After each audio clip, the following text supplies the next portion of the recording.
Hey, David, that's from the hurricane? You can kind of see it. You'd have to pop that hole. You have a refractor. You don't know what you'll find. That Gretzky came out of there. No. Am I liable for everything in here? You were advised. Right? Oh! Hopefully it means something to somebody.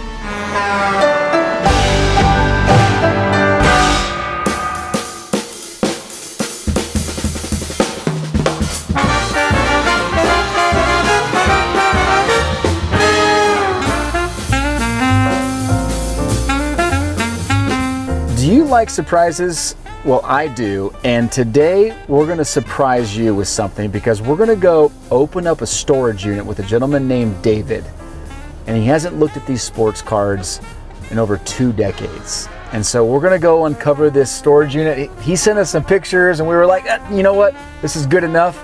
Let's go unpack these boxes together. So we're about 1.5 miles away here in Pensacola. Let's go see what this storage unit looks like together.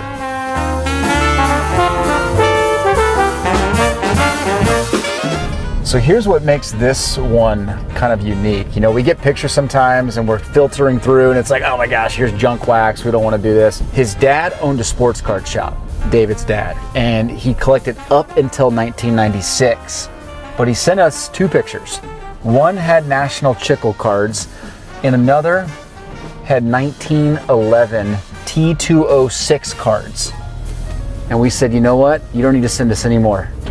We're good. Let's go unpack the rest of these together. That's when we know this is the type of storage unit we want to go through with him on the spot.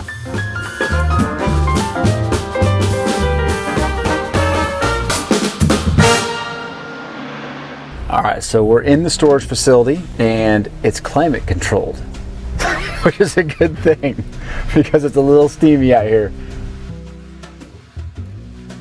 I hope you guys are ready for this. Before we get in though, what's the coolest thing you found in a storage unit? Let us know in the comments below. Let's go see what's in here.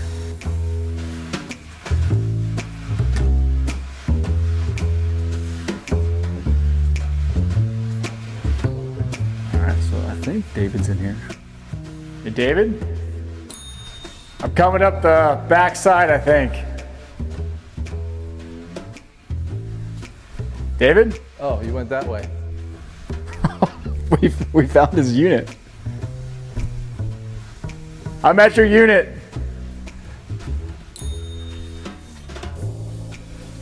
Hey, Hey, Ty, how are you? how are you? How's the I already truck? went through all your cards. You already went I'm through interested. everything? All right, you ready to load it up? Good to meet Good you. to meet you too. Thanks for having us out Thanks today. for coming by. Cool. Is this? I'm assuming that's yours back there. Yep, let's head All over. right. So how long have the cards been in this unit? They've been in there about 2 years.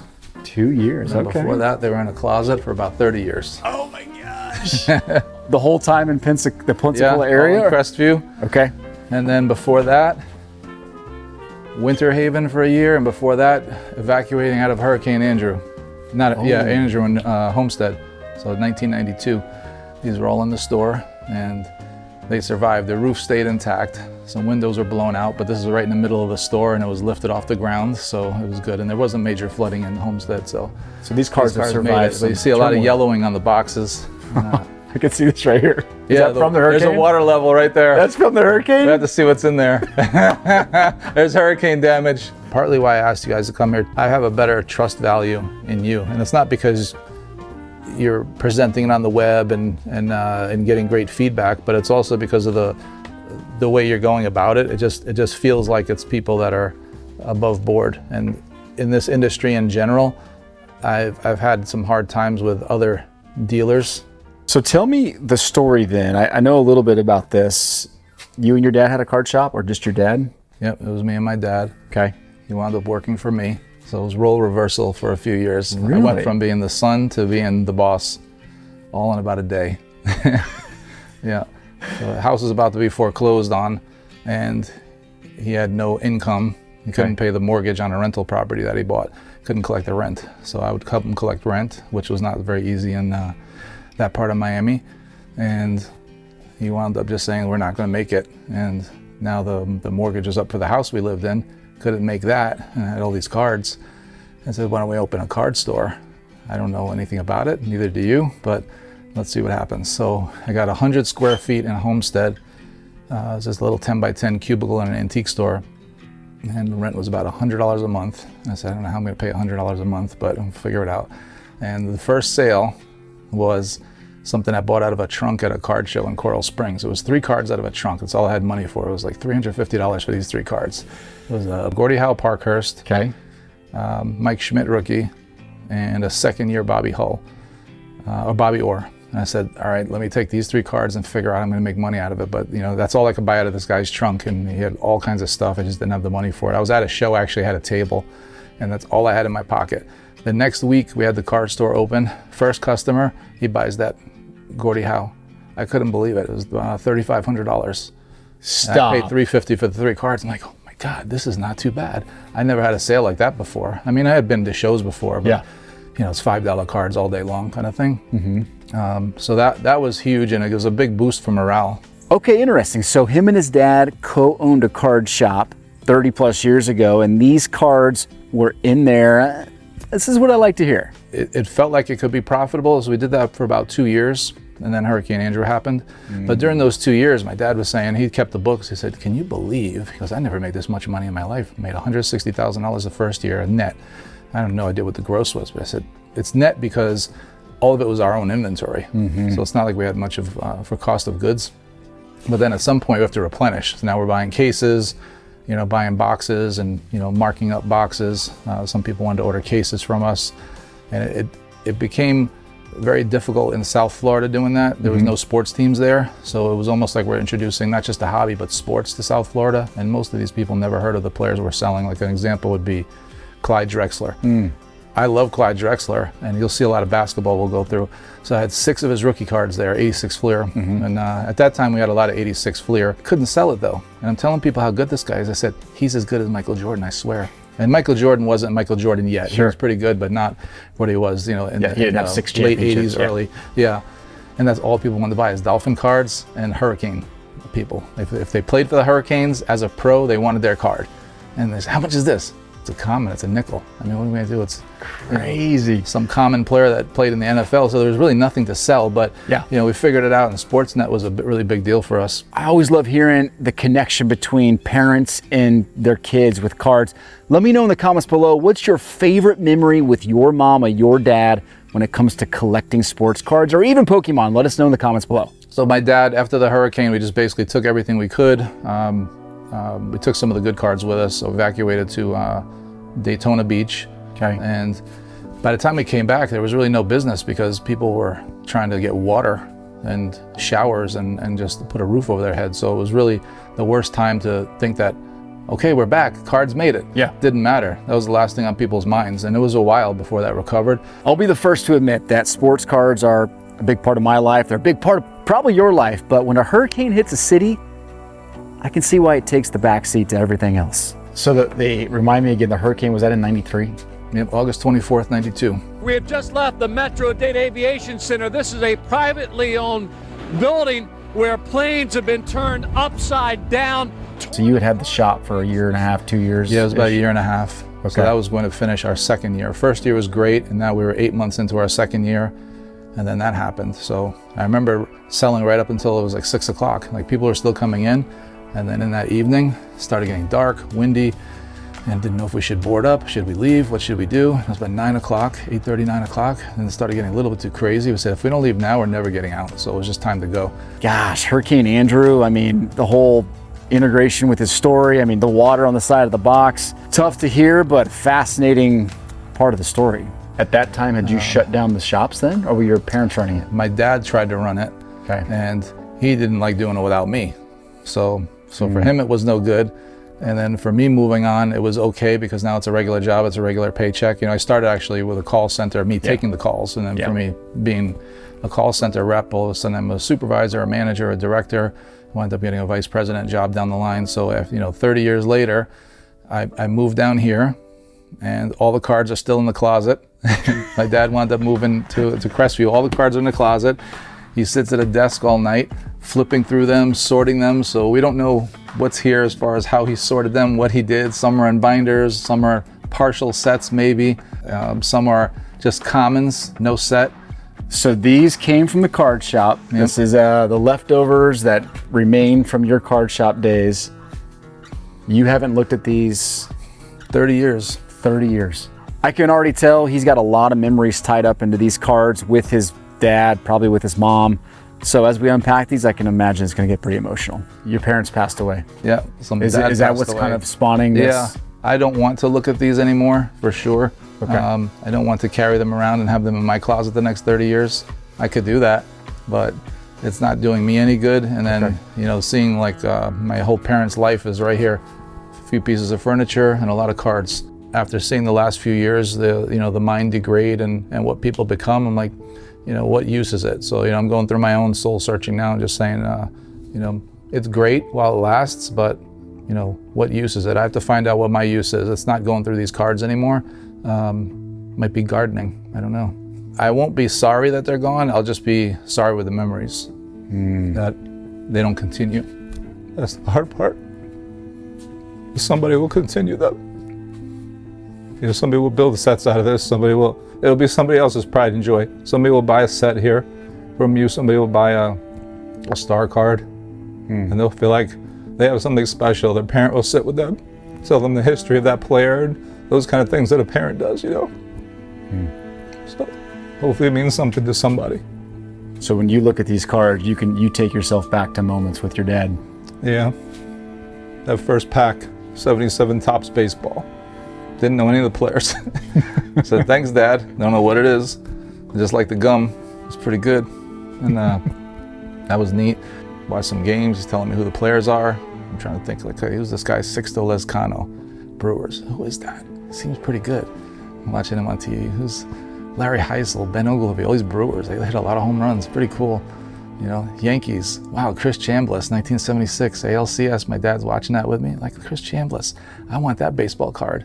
Beat the Royals in Game 5. And then the next year with, I remember 78 with Ron Guidry, and he's watching that. And 18 strikeouts against the Angels. Oh my God. I said, I want to be like Ron Guidry. And I can't, I thought. And my dad said, you could do that. You could be a pitcher. So I started playing baseball. I was a pitcher. Yeah. And he said, if you think you're going to strike out 18, then go out there and try it. So it took me 10 years. I didn't. I struck out 19. So that was my senior year. I struck out 19. It's like, you know what? He's right. You really can do anything if you want to. 18 only. Ow! 18 strikeouts. Guys, we travel all over the United States, filming the greatest collections in the United States. Do us a favor and click subscribe. Only 61% of you click it. It would be a huge help, and it'll take you 2 seconds. Click subscribe now. Keep chasing. I would love to start going through these. Do you want to just, do you have any rhyme or reason what's happening? Not really. Commons boxes stayed where they are. They were too heavy. I think there's some interesting stuff in there. Okay. You'll see a lot of old basketball. So is there a couple cards in here where you're like, we're opening up to find certain cards that probably existed? A lot of is there a Jordan Parks. rookie hidden in here? No, none of that Jordan stuff. Rookie, never had one. But as far as opening a pack, trying to get the Henderson rookie, there's no Ripkins, but tried to get Ripkins. There were a bunch of Ripkins in there, but I think they were sold. And that's the difference with being a collector versus having been a collector, then going into the retail side of it. Some of the stuff that I remember having is not there, but there's still good stuff there. Clemens, Cansecos, Strawberries, Goodens, all that stuff sold. But does somebody look at a Brad Park hockey card in Miami and say, Brad Park, I have to have it. Yari Curry, I have to have it. No, there's Yari Curry's in there. You'll see some really good hockey players for basketball. We're not going to find a Gretzky rookie in here. No, unfortunately. Okay, so this is going to be an interesting one because he's already telling me that a lot of the big cards don't exist in these boxes. We're going to have some good names, but they're not going to be the rookie, second year, third year. It's going to be hard to quantify value. These are pretty nice looking 59s though. Yeah. Some of them, those weren't out of packs, but those were just buying a box of commons from somebody, and then we go through it and it's like, wow, like somebody just has a box of cards and didn't really go through it or didn't understand like who's a semi-star. Alan Amici, you'll see in that pile there. There is a Unitas. I don't think it's that year though. So do you PC anybody? Do you have anybody in a collection at your house that you're like, I've always collected this guy? It's a nice 62 Gibson. The only one card I've liked, it's a Thurman Munson rookie. Probably the only one I like. Yeah. that I would say I like Thurman Munson. First couple boxes and great eras, right? You got 70s, early 70s basketball. You got some 50s and 60s and early 70s baseball and a lot of football. I actually like that it's a majority of football and basketball so far. Hopefully that continues. It really is mixed. You're right. It's mixed, and there's Every box pockets. is- You'll see pockets where when I was flipping through, I'm like, wow, this is a nice group of meaty cards. You know, valuable ones, the rare ones, whatever you want to call them, like top-notch stars. I think the big thing for us was condition.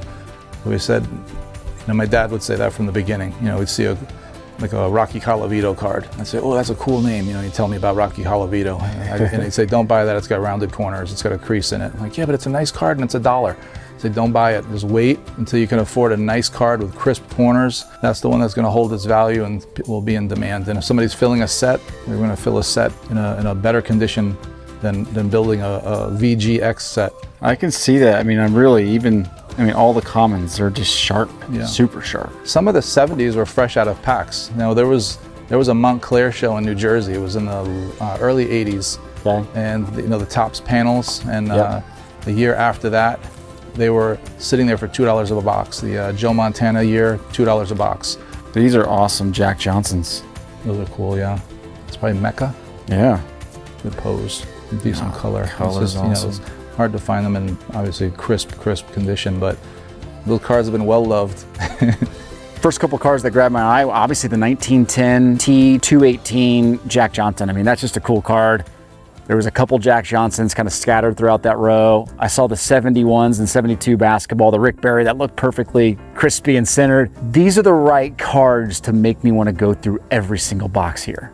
I'm guessing this stuff probably wasn't moving very quickly in the store. My dad would tell people about Jack Johnson and Sugar Ray Robinson, like guys of the 20s, the 30s, the 40s. He was born in 41, but you know, he had seen a lot of these guys fight and would talk about them, and it's almost like you get that glazed over look about, okay, where's the new Jose Canseco card?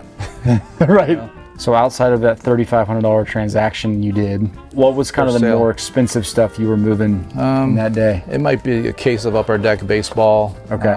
You know, Stadium Club, a box.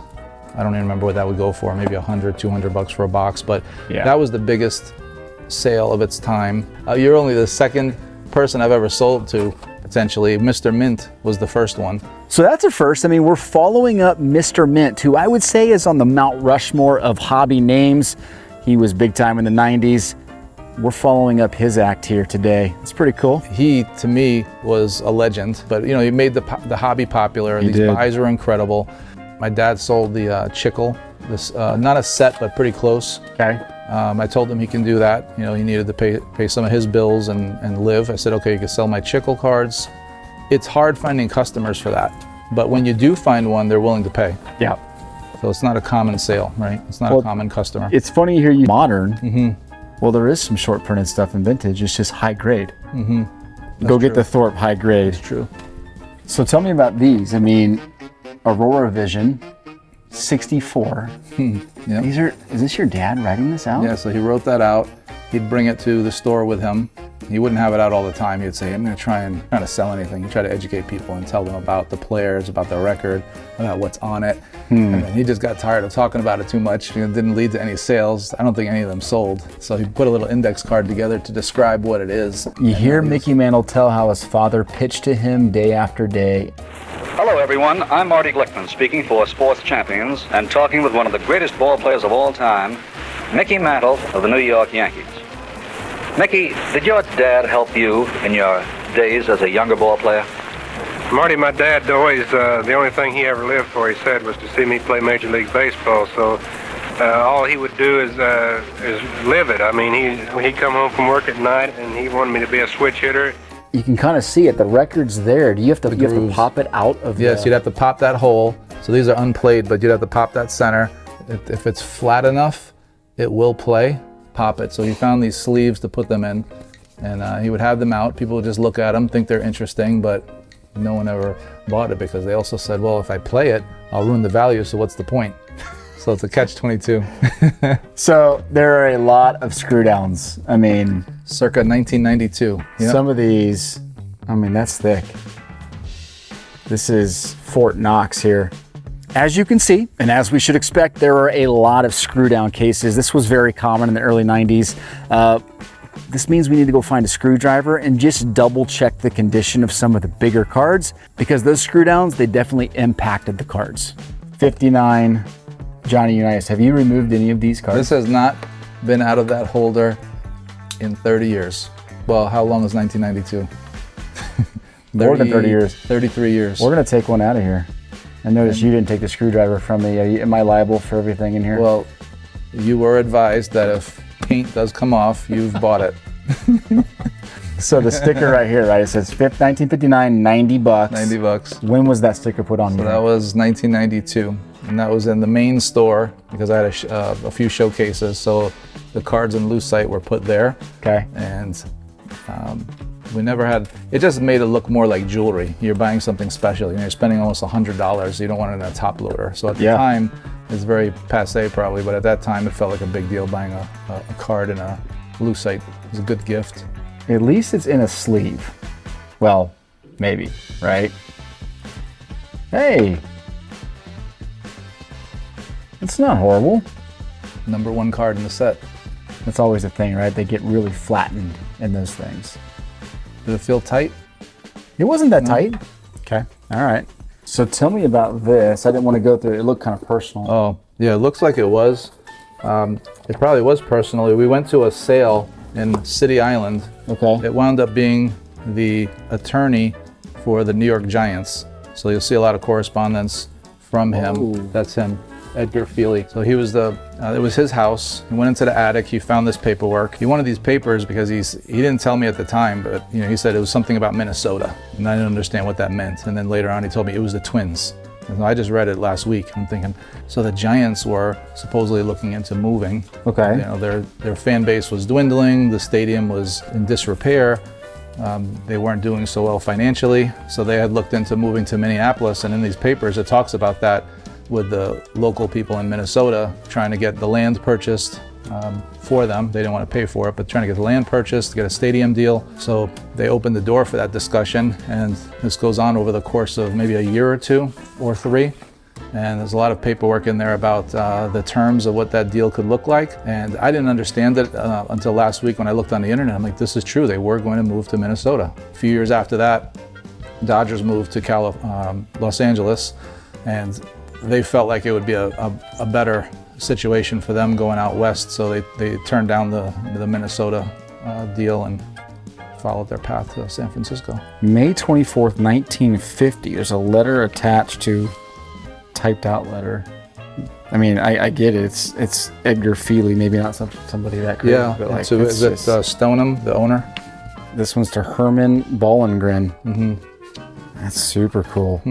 All right, so I want to ask you about this. I mean, you mentioned earlier that you didn't grade a lot, but I saw this stack of graded cards. Yeah. Is this all the graded cards? That's all of them. Yeah, so I don't know how many are there, but we were curious. We heard how hard it is to get a PSA 10. I thought, how hard can this be? We take some of these like those Fleer Ultras right out of a pack, score right out of a pack. Let's send it in. I mean, some cards come out blemished. They're off center. The coloring is a little bit chipped. These centerings are good. Everyone except 3 came back as a 10. So now we were motivated to try some more, but we just never did it, unfortunately. And we tried lower cost cards, except for that Munson. Munson was mine. I said, let's try it with an expensive card. Expensive, back then was like $40 maybe. Now it's probably back in that grade, it might be like $500. But and we said, let's just try it, because there are some other cards we would like to try it with. The problem was the wait time, the expense of it. Sure. We came up with almost 1,000 cards we wanted to send. We're like, we can't do that. Yeah, take out a small loan to pay for all that. Yeah. So let's just try a little stack and see how hard it is, but we have to be really particular. So I think we were pretty good on picking cards. You nailed that. So the stack of graded cards, that's interesting. I mean, and the fact that he sent, all those cards in and only 3 of them came back not 10s, like, good for him. He obviously has a good eye for that. But I mean, I'm curious, did any of you guys send cards in early 2000s and you see the population a little bit different, the gem rate, as they say, different? That's a high gem rate. It's not like that anymore.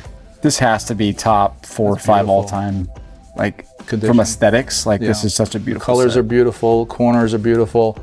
A lot of them have good centering. There might be a card or two that may not look good enough to be in that set, but there are a lot of commons in these boxes to switch out. And that says it all. You know, if you have to say mint we would say doesn't exist. That's like a 10. We'd say it can't be mint because mint just doesn't exist like 10s, but that's why we wanted to try that experiment. So, well, 10s do exist. You just have to look through your stuff and buy carefully. So those he said he opened the packs. That's interesting. So back to your 10 point. I mean, these were sent off in what, the early 2000s? About that. Yeah, I mean, that's one of the. And some of them were newer generation cards. Like flips. you'll see some are like a 2004. There might be like a Eli Manning in there. So that was sent right after that. Okay. And you'll see there's a New York flair to it. We loved Eli Manning. We loved Bernie Williams. I loved him. He didn't like the Yankees, but Hideki Matsui. I was just so curious. The Thurman. I wanted to send those because I thought if I had to sell them in New York, I'll have a market for it. And now it's a real currency. It's a 10. Yeah. And if you like Dave Justice, I know what the price is because it's a 10. Instead of saying, well, 100%. it's really crispy. What does that mean? Is it excellent? Is it near mint? Is it mint? It's hard to have that conversation with somebody if you're trying to talk value and condition and it's not PSA graded. So that's why like a lot of this stuff looks nice, but what would it come back if we sent it? I don't know. Oh, it's so nice opening box after box where it's not shiny prism parallel refractor staring me in the face. It's old school vintage. So a stack of Murray rookies. That's kind of fun. I think everybody has a Murray rookie. I think so era. too. Yeah. And then Michael. A lot of hockey, and we do have a lot unscratched. Like that year was scratched, unfortunately. I probably scratched it because I think that was the stuff I bought back then. Right there. Yeah, because you wouldn't know the player until you scratched it. If you flip it over, it doesn't show you the player. Oh, here you go. So that's unscratched. Is that Gretzky? That's 80. Oh, that's 80s tops. Second year. Second year, unscratched. Yeah. Is there any Griffey rookies floating around here? There are. It's not going to be the upper deck probably, but I think there was some 89 Fleers, not 89 Fleer. I forget what it was. I think I saw some. Baines. It's ridiculous what the Baines are going for graded. 10 Baines, like how is that card? I don't know, 9,000 or 10,000. Like nobody's paying that for Baines, Hall of Famer or not. I like them. You'll see at least 5 of them in there. I really liked Harold Baines back then. Yeah. That's always what we deal with that now on the road. People think, oh, well, this card's worth X amount in a PSA 10. And I'm like, you know how hard it is to get a 10. No, it's not. All right, you send it in and I'll pay for the 10. So this is just random autographs. Yeah. And that's probably from a collection. I'm going to be honest, Dave. It's nice not opening up boxes and just seeing unit. I mean, is it all just single? Is it sets or what? Yeah, those are out of packs. I mean, some of them might be. Is it in order, out of set? Might be out of order, but it's all baseball. It was the first year we started buying cards. It was 77. Okay. So 77 baseball through maybe 82, and we did build the sets, and then these were all the extra cards. Hey, look, you have a refractor. The first refractor out of 150,000 cards. 2 refractors. Hey, Mike Sweeney. So that's what it is? Royals great. Wow. So I guess what I'm discovering here is that it is not exactly what it's written on this. Oh, okay. Yeah. So this is all random. So is it safe to assume then most of the big players have been pulled out of these? Is that? I don't know, and I'll tell you why. I went through that Gretzky you found that was unscratched. Yeah. The 1980 tops, I think it was, second year.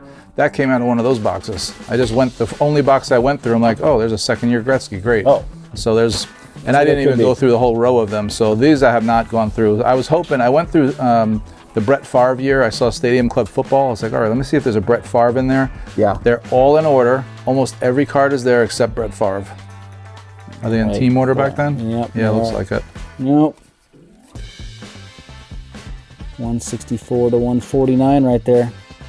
So you mentioned when we walked in, it's required that we take these if we do the deal. The tall stack of boxes here, we just went through it all. And David mentioned that he found a 1980-81 Gretzky unscratched. And he showed it to us earlier. That's a second year Gretzky, cool card. And he said he found it in one of those boxes. That's the hope, right? The hope is you go through some of these boxes and you find some big name cards. We dug through 60% of them, and I can just tell by flipping through them, most of the big names are gone. You don't know what you'll find. You might think you know, but like I said, that Gretzky came out of there, and I don't know what a second-year Gretzky is even valued at, but I was pretty excited. The problem is most of these are like, this You know, is a you long might, years. in one box, you might find one card that is good. Now, how good, I don't know.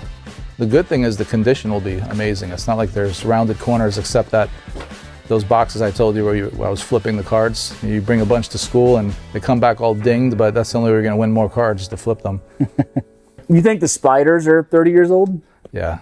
So we've been looking for about 2 hours in there, and we've dug through every single box. This is always the tough part, because you have to decide, okay, is there going to be a hunt in there? Is it worth it? And where is he at with his numbers? And so we don't know where he's at with his numbers yet, but I can just tell you right now, it's going to be hard to justify spending a ton of money on this, because a lot of the big names have been pulled out. He's told us that 5 times. A lot of the big rookies have been pulled out. I'm trying to figure out what my value is going to be on a lot of the vintage basketball, vintage football, and some of the vintage baseball. I'm at a crossroads right now. What's in here? Oh, Those are magnificent Kenners, straight from Toys R Us and Kmart. starting lineups. They're in every collection. Somebody would call and say, they just got a new shipment of Kenners, you have to come down. Right? Oh! And now they're VG condition. Oh! Slightly used, as you would say. And most of them probably got dropped in the store or who knows where. I used to hang them in the store for decoration. It was beautiful on the walls. They rarely sold, but it was just nice to have them. Even back then, they rarely sold? Yeah, and then if a parent came in to buy one, I'd say, oh my God, what kind of kid is going to open that and be disappointed? These are all Kenners. Oh my gosh. There's a David Robinson first year, I think, in there. That supposedly was a big deal. I don't know if it still is. And then the Jordan is the other big one. You're really trying to sell these Kenners. If you buy the Jordan, the rest come at a huge discount. All right, so this is the Jordan box. How many Jordans do you think you have? Definitely one. There it is. 91. How's the card look? Card looks pretty good. You want to rip it open and look at the card? I am curious to rip it open and send it to PSA. All right, so, valuation for me is anywhere between $8,000 and $12,000. I mean, the raw stuff itself is good. I mean, I love the vintage basketball, but vintage basketball, if it's not rookies or second-year cards, it's difficult to move that at strong prices. So you have to think about that. Football, there wasn't a ton of top names. In the baseball, there wasn't a lot of it. There wasn't a lot of the true vintage stuff. There was a nice stack of graded. There was a couple nice sets. There was some cool pre-war stuff like the Jack Johnsons. So I feel pretty good at valuing everything between $8,000 and $12,000, which means I'd want to pay $4,000 or $5,000 would be kind of that point, that range I'd want to be in today. Okay, so we're gonna go back in and we're gonna ask David what is your number? I mean, what do you want to sell this for today? And depending on that number, that will dictate how we're gonna kind of coach him through current values. He's been disconnected for a while with current values, but onus is on him. We're out in his city looking at cards. Tell us what you want, David, and then we'll respond to that. We've been in here a long time. 3 hours. It's been so long I lost track. Well, this is the fun part. I feel like you're sitting so high, by the way. I'm like looking up at I'm you. very high and mighty right now. You're very high and mighty. We get to talk numbers. We've got a good vibe on kind of what the market does on some of these. The unique part about your collection to me is that there's so much more vintage basketball versus baseball. We're normally walking in, it's 80% baseball or 90% baseball. It's a good thing and a bad thing. I like basketball, but basketball is less liquid. So we had to think through that a little bit.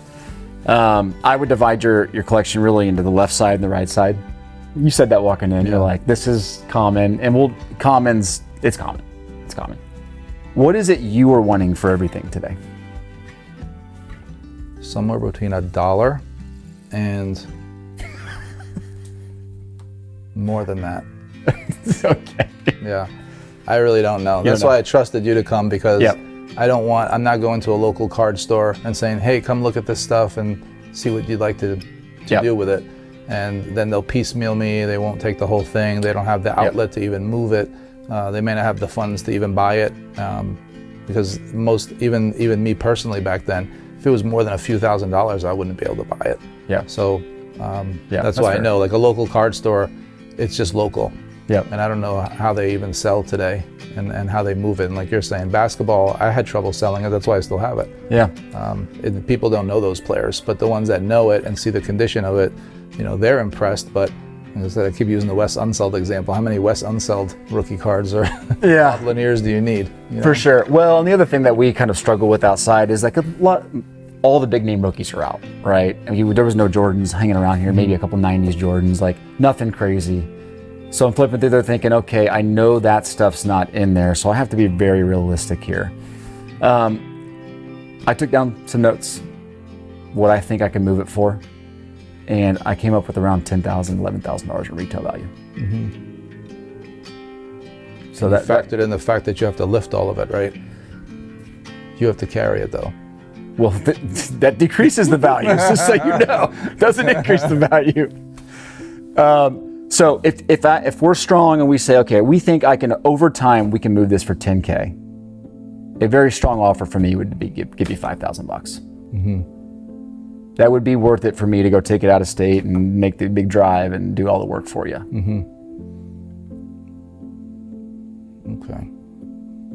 I would say if you can find a way to do 7,500, it would be amazing. And I'm just saying that because I think, and that's the part I said about the grading, it's like, I think you're going to do well at that price, but yeah, it will take work. You're going to have to go through it and say, this one is crisper than something you'll ever find, and find that market for it. So just because it comes back as a 9 or a 10, it's like, then what? You still have to sell it. But I think it's a stronger case for you to sell it when you have that kind of old stuff in that condition. It's just the condition on some of that basketball, on some of those good cards. I think it could be worth it. And especially that set. Like I'm thinking that set. I don't know what you have mentally think about that, but it's about 1,200. Yeah, so 12. So that'll be. You can get to 5,000 really quick on your stuff. It's the other 5 where I'm like, okay, is it worth it to grind it out? That was the mental battle I was having outside. Yeah, if you just go up slightly, I think I'm good with it, because again, you're carrying it, I'm not. So, and you're driving it, and you have a lot of work ahead of you. So I get it. It's a lot to go through that and find it. I think you'll find gems in there, and you've been through it, so you know. But some things that I hope you saw stuff you haven't seen before that are interesting. A couple of these, the boxing cards were cool. I mean, some of that stuff, a lot of the stuff I've seen. Okay. But there was some neat stuff. Your dad had a really unique taste, and you. How about this? I'll move a little. I'll do 5,700, and we give all this to the orphanage on the right side. They might curse you for that, but they might like it too. You never know. It's free, right? If you want to throw it away, you can. But I think all those starting lineups there's an orphanage around the corner that wasn't on camera. Maybe they would want that. The Jordans in there, let them have it, like for Christmas. Yeah. Yeah, I mean that stuff's. Yeah, that would be nice for them. We could do that. Yeah, let's do that. It'll do you more good than it is for me. And if you don't buy it, it's going to sit there, and I'm going to start grading them little by little, and it's going to get more expensive for me, because I know what's going to happen. I'm going to start grading everything. You should probably sell it then. Even the comments. You're going to be mad you did that. Yeah. This got me excited when I saw this. I forgot about this. So like, well, it is possible, and it's easier than people think, but you just have to know what you have. And I know there's some gems in here, but what does a gem mean? Is it, even if it's graded, some of them are still only $20, $30 like these. So yeah. Okay. So what's your offer again? $5,700. But we give it the right side to the orphanage. So you don't want to. It'll give you bad gas mileage on the way to Atlanta, probably. It's carrying all that. Well, a little bit too. Is like I'm thinking this is actually a little bit more than I thought, and I don't want to I don't know if I have enough room. Okay. I don't want to go get a trailer for stuff that I'm going to give away. If the orphanage was open right now, I'd go move it for you. I don't think it is though. No. Appointment only. Okay. Let's do it. Do it? Yeah. I didn't have a number in my head, so I'm fine with it, and I'm trusting you. And if I ever come across more stuff, God forbid, at least I know who to call. I appreciate that. I appreciate the experience I had with you guys, and you make it very easy and comforting. And like I said, I did not want to go through this with just some random dealers and having people coming through here and seeing stuff and picking through it. So Yeah. you guys, I trust to look at it, and I know what road you have ahead of you to move it, so that's fine, and that works for me. Okay, done deal. It was easy. This is one of those collections that hopefully surprises us over time. I mean, there was no massive cards that sucked us in, but the story and the condition of the cards helped get the deal done. You're going to want to check out our eBay and our live auction links below to get some of these goodies. David, thank you so much. I appreciate you coming out, Ty, and I know this is not the Super Bowl trophy, but I feel like Andy Reid, and you're like Pat Mahomes. I want to present you with this beautiful hat from my collection. I actually vintage? have a vintage Kansas City hat, because only you should have that, so thank you. Dude, nice touch. Thank you very much. Nice touch. Thank you so much, man. We bought everything we wanted out of the storage unit. He's happy. We're happy. On to the next discovery tomorrow. Keep chasing.